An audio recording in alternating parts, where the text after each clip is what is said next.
اعوذ باللہ من الشیطان اللعین الرجیم بسم اللہ الرحمن الرحیم الحمد لأہلہ والصلاة علی اہلہا اما بعد۔ نالج گیٹ وے کے جتنے بھی ممبران ہیں اور جتنے بھی کارکنان ہیں ان تمام کی توفیقات خیر میں اضافہ فرمائے، اور انشاءاللہ اس بات کی امید کرتے ہیں کہ آپ سب اپنے درمیان تمام تر اعمال اور نمازوں کے بیان کے حصول کے لیے جو انشاءاللہ ماہ شعبان کی طرح ماہ رجب کی طرح ماہ رمضان میں بھی رہیں گے، اس چینل کے ساتھ اس طرح سے کوآپریٹ کیجئے کہ آپ کے پاس خود بخود میسج پہنچ سکے۔ اس کے لیے زحمت کیجئے گا کہ سبسکرائب کا بٹن دبا دیجئے تاکہ آنے والے ہر دعا اور عمل آپ تک پہنچ سکیں۔ پروردگار آپ کی زحمت کو اپنی بارگاہ میں اجر کا عنوان قرار دے، امام زمانہ علیہ السلام کو ہم سے راضی و خوشنود فرمائے، الہی آمین۔ ماہ مبارک شعبان کی رخصت کا وقت قریب آ گیا۔ اے ماہ مبارک شعبان، ہم تیرا حق ادا نہ کر سکے کہ جیسے تیرے حق کو ادا کرنے کے لیے ہمیں اعمال کرنے چاہیے تھے، کوتاہی اور تقصیر کی معافی کی امید لیے ہوئے اے ماہ مبارک شعبان تجھ کو ہی وسیلہ قرار دے دے۔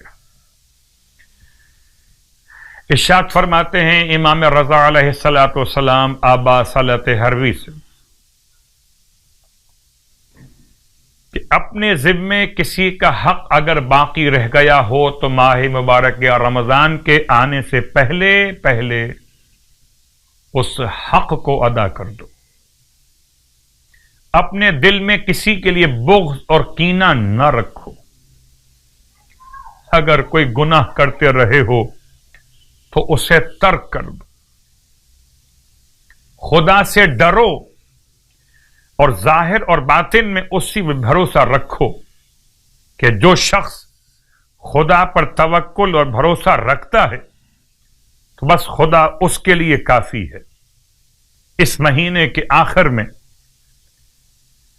زیادہ تر یہ دعا پڑھا کرو کہ اللہم ان لم تکن غفرت لنا فیما مضی من شعبان فاغفر لنا فیما بقی منہ۔ اے خدا، اگر تو نے ہمیں ماہ شعبان کے گزرے ہوئے دنوں میں نہیں بخشا تو اب جتنا وقت باقی رہ گیا ماہ شعبان کا، اس میں ہمیں مغفرت عطا فرما۔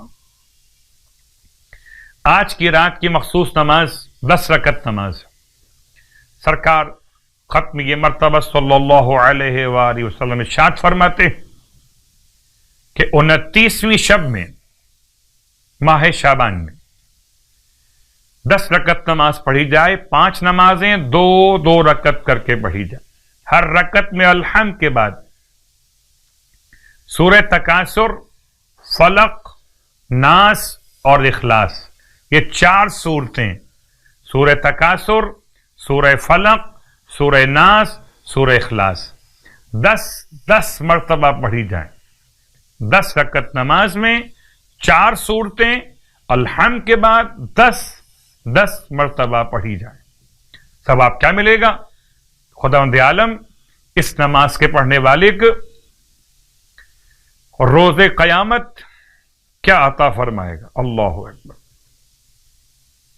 کہ اس کا نام اعمال وزنی ہو جائے گا، اس کا حساب آسان ہو جائے گا، اور پلے صراط پر سے ایسے گزرے گا جیسے بجلیاں کوندتی ہوں۔